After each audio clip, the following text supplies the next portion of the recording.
How deep are the problems in the VA healthcare system? A congressional subcommittee seeks answers.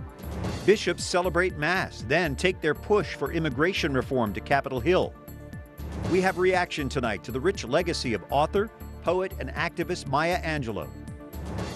And inspiring generosity, tweeting clues for hidden cash called an anonymous social experiment for good.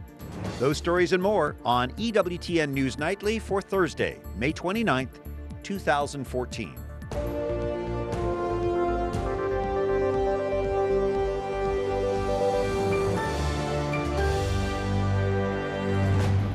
Good evening from Washington. Thank you for joining us tonight. I'm Brian Patrick. We begin looking at news now. The Department of Veterans Affairs remains under fire tonight. A new report accuses the VA of grossly neglecting the health care of veterans. Our Wyatt Goolsby is on Capitol Hill, where lawmakers are trying to sort through the findings which show a troubled VA healthcare system. Wyatt?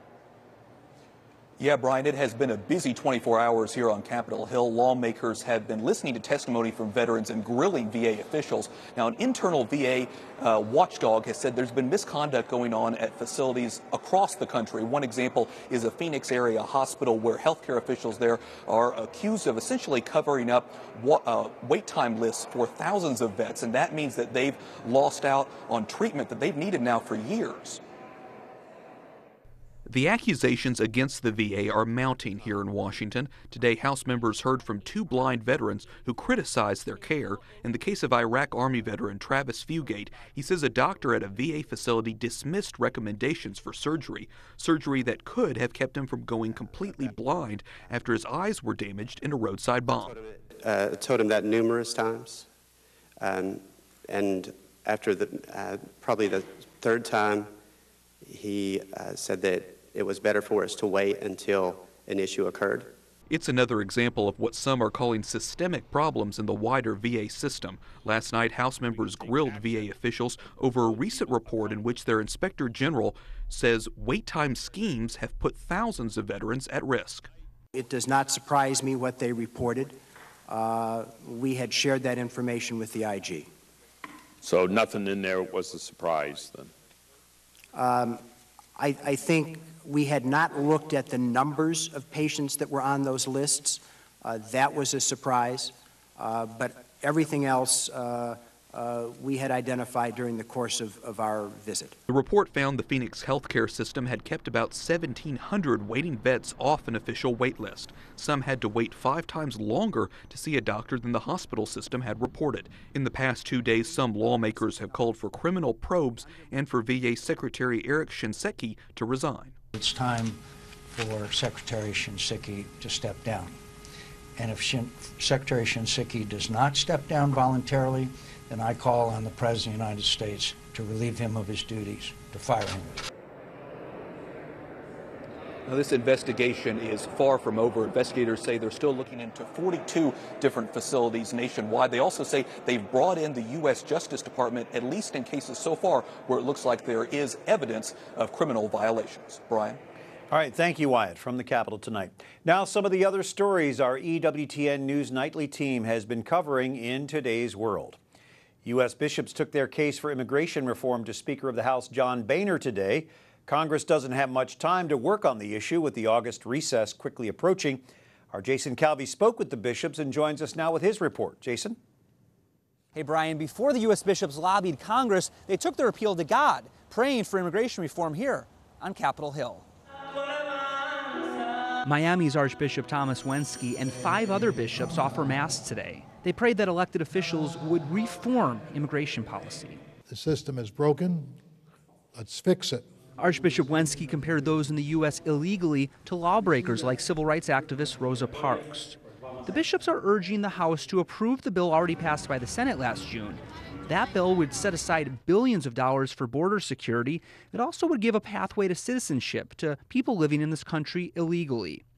But some Catholics are critical of the bishop's stance on immigration reform, saying that this is an issue that faithful Catholics can disagree about. I asked the bishops about that today.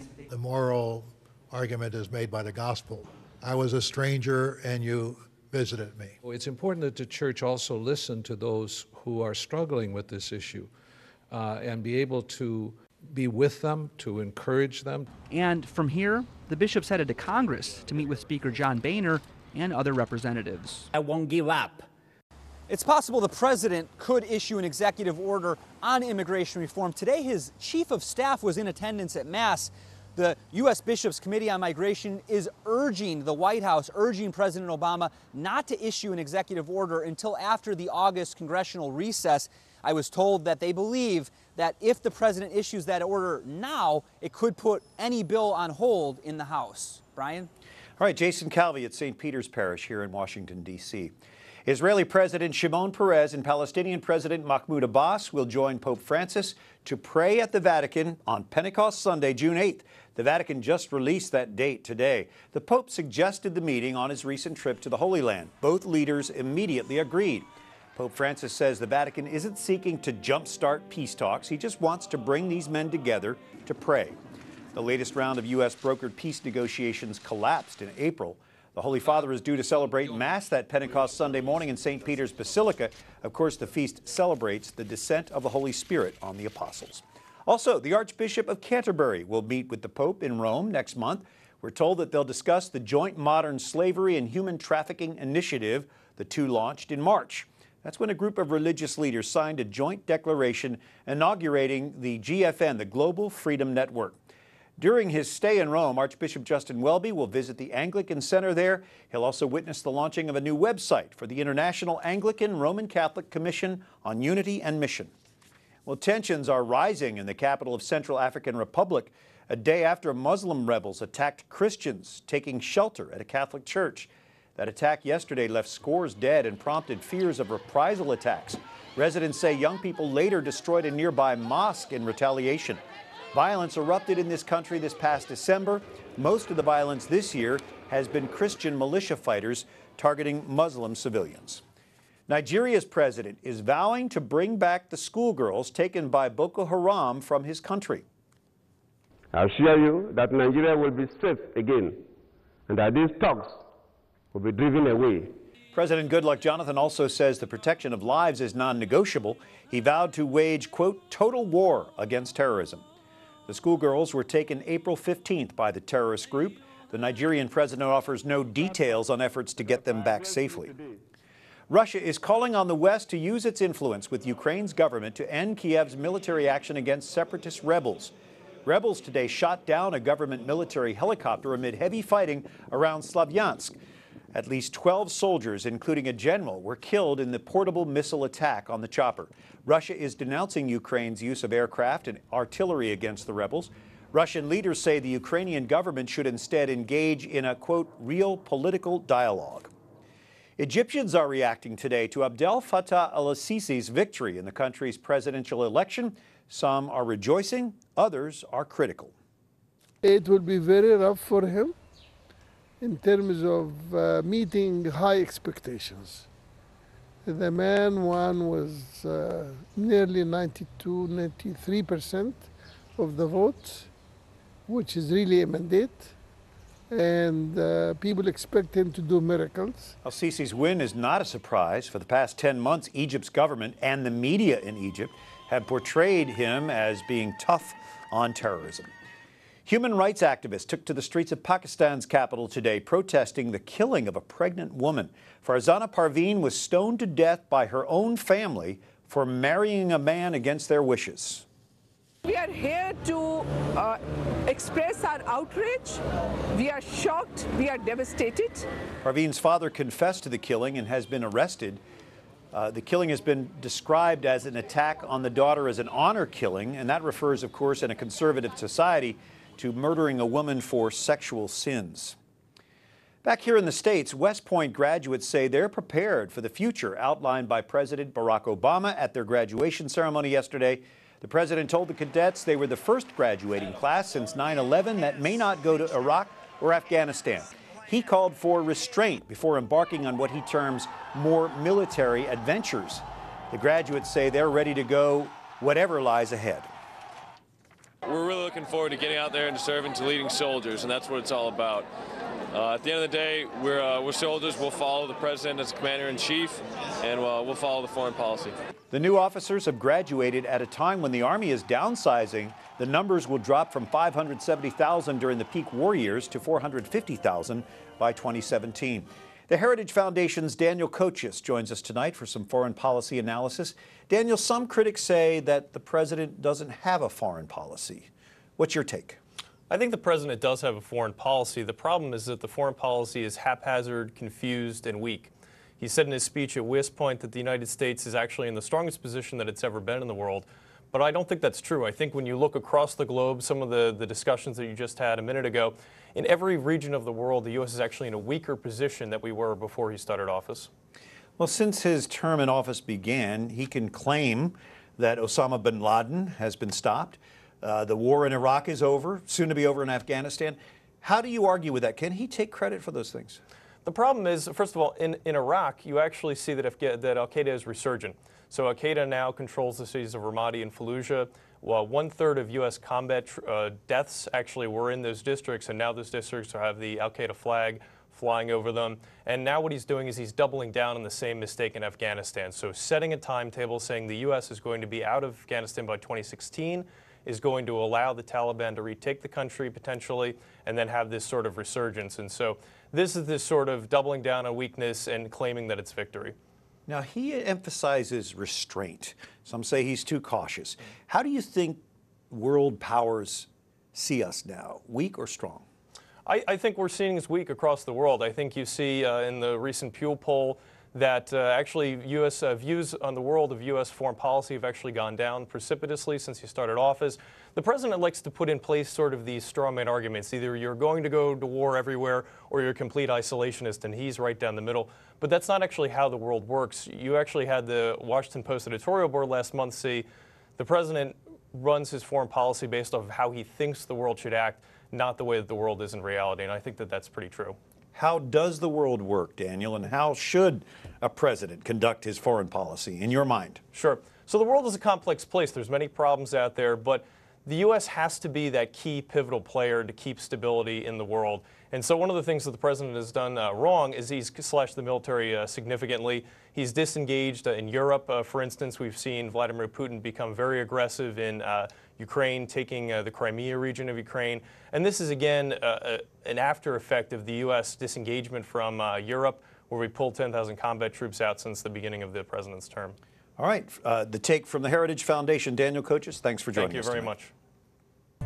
Coming up, an activist for civil rights and for life. We learn more about Maya Angelou's pro-life story. And this year's batch of college grads have something to look forward to: brighter job prospects.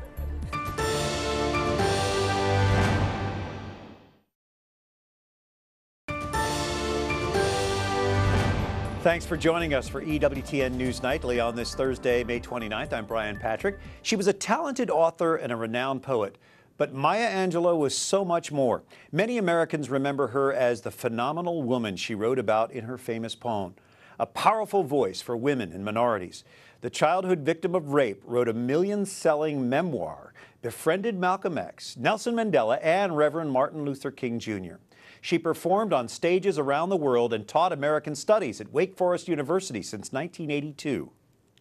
This woman, who is just truly a larger-than-life figure, was such an incredibly warm and gifted person. When you spoke with her individually, you felt as if you were speaking with your mother, your favorite auntie, your grandmother, your best friend. Dr. Angelou mastered several languages and published not just poetry, but advice books, cookbooks, even children's stories. She wrote music, plays, and screenplays, and received an Emmy nomination for her acting in the 1977 miniseries Roots. Maya Angelou died this week in her North Carolina home at age 86. As we look at the life and legacy of Maya Angelou, we're pleased to welcome back Kathryn Jean Lopez from the National Review and Dr. Day Gardner, president of the National Black Pro-Life Union. Kathryn, you just wrote a beautiful article about her for American Review. Tell us about it. I found an article that was on a blog post on Glamour magazine, of all things. It was a reprint of something Maya Angelou had written about her son.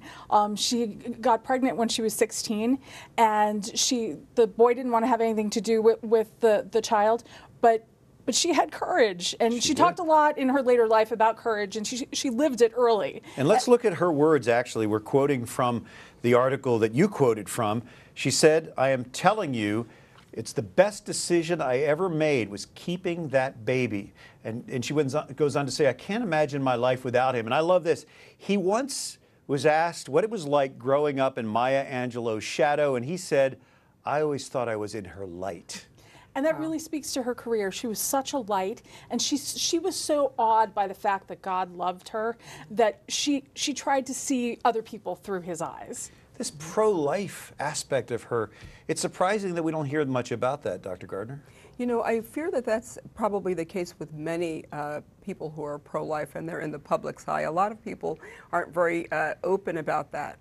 You know, abortion, especially among blacks, is still a big secret. We don't talk about it very openly, even though we know it's happening in our own community. Of course, you heard that Maya Angelou said that she knew that some girls, when she was pregnant, would get abortions. And she said that that was not what she was going to do. Oh, no, she didn't believe in that. And she did give birth to her son and never looked back. And God blessed her with a beautiful son. So what have each of you learned from this great woman of character? Day? You know, I think that the most important thing is that, especially when you think about the life aspect, the fact that she did cherish life, the fact that she did join others in a statement that was made about the importance of life and the importance of protecting life. And abortion was mentioned, as well as euthanasia. So she was very strongly pro-life, even though a lot of us didn't know that until very late. And I think that that's the most important thing. She had a lot of courage. She was an amazing woman who did many, many things, came from a very impoverished background, raising a child alone, and she did it. She succeeded and survived, and I'll remember that. And Kathryn, we have so much to remember her by. When you read her writing, you really want to praise God. That's what she said about her son when she wrote about him. She said later in life she couldn't conceive when she was ready to plan a pregnancy, and she just thought, praise God that I had him when I did. And really, when you read her writing, you want to praise God. You want to appreciate and just be full of thanksgiving. Kathryn Jean Lopez, Dr. Day Gardner, thank you for joining us tonight. Thank you for having us. Well, the years of study are finally over. The commencement speeches have been delivered. So what's next for this year's college graduates? Our Susie Pinto takes a look tonight. The procession of new college graduates, an annual event ripe with a sense of accomplishment and pride. This year's commencements come with an added bonus. The job market is brightening. For degree-holding 20-somethings, the jobless rate is 10.9%, high compared to the national average of 6.3%, but it's down almost 2.5% since 2012. That's encouraging news for Howard University grad Kayla Harris. I'm going to be honest, I am a little bit afraid, but I think I have a bit of a plan. I started my own graphic design company while I was in school, so I'm going to continue with that if I don't find a job immediately after graduating. Landing a position to match a degree is the hope of most students, but many settle for positions outside their field. Experts say the economy suffers as a result. The fact that we have so many young graduates who are either not working or working in a job that doesn't require the skills they have, that's part of the gap in our economy. That's part of the difference between what we could be producing as an economy and what we are producing. For some, unemployment came faster than they anticipated. As a matter of fact, I already found a job, and I'm very happy with it, so I'm very excited. Graduates are more likely to find employment and earn more than those who don't. However, their leverage in terms of wages is limited. Employers don't have to pay big wage packages to get and keep the workers they need when workers don't have outside options. It just shifts the bargaining power in an individual sense away from workers. And the wage picture isn't improving. Last year, the number of graduates working below the federal minimum wage was more than double what it was in 2007, the year the recession began. Susie Pinto, EWTN News Nightly. All right, thanks a lot, Susie, and good luck to our graduates. Coming up tonight on The World Over with Raymond Arroyo, James Patterson, mega best-selling author of mystery and suspense on his life, faith, and career, and an encore interview with Randall Wallace, director of the film Heaven is for Real. Catch the world over with Raymond Arroyo tonight here on EWTN and visit EWTN.com for encore times. Up next, no place to call home. An update on homelessness in America and what's being done to address it. And an anonymous social experiment for good. Whoever is hiding cash around San Francisco wants to inspire generosity.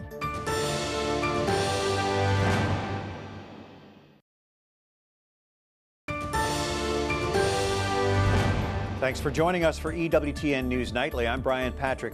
Here in the nation's capital and in other cities across the country and around the world, we cannot ignore the reality of homelessness. Shelters and soup kitchens are often packed as many Americans don't have a place to rest their heads. Now, the National Alliance to End Homelessness is releasing its report, The State of Homelessness in America. Steve Berg is joining us, the Vice President for Programs and Policy at the National Alliance to End Homelessness, so we can dig deeper into this report. Steve, let's start by looking at the national trends. All right, so the main national trends are that homelessness is going down slowly, a little bit, but in light of all the still very stiff headwinds that are coming from the economy, specifically as it affects low-income people, it's quite remarkable that homelessness is going down. But still 600,000 plus people are homeless. How about the states? How do they break down? Well, I think, again, we're seeing more states getting good results than bad results. I mean, the number of homeless people is going down in more states than it's going up. I think we're seeing more states using more housing-focused approaches to deal with the problem, and I think that's what you can attribute the progress to. How do you define homelessness? I mean, there are many people who barely have a place to live, but some have no place. Well, and we try to address that in the report. When this report says homeless, we use a definition used by the Housing and Urban Development Department of the U.S. government. So people on the streets, people basically. on the street, in shelters, or in temporary housing for homeless people. And there are many others who... But there are many times that many who are low-income people who are doubled up, living with a family member, or living with a friend, or spending way too much of their meager income on rent. That's documented. Those numbers have not come down. Those are still at historically high levels. That's alarming. How about the veterans? Is that number coming down? Are there fewer homeless veterans? There are fewer homeless veterans, and this is an interesting part of this picture. Veterans for many, many years, and including in the year covered by this report, have been overrepresented among the homeless population. For reasons that no one understands very well.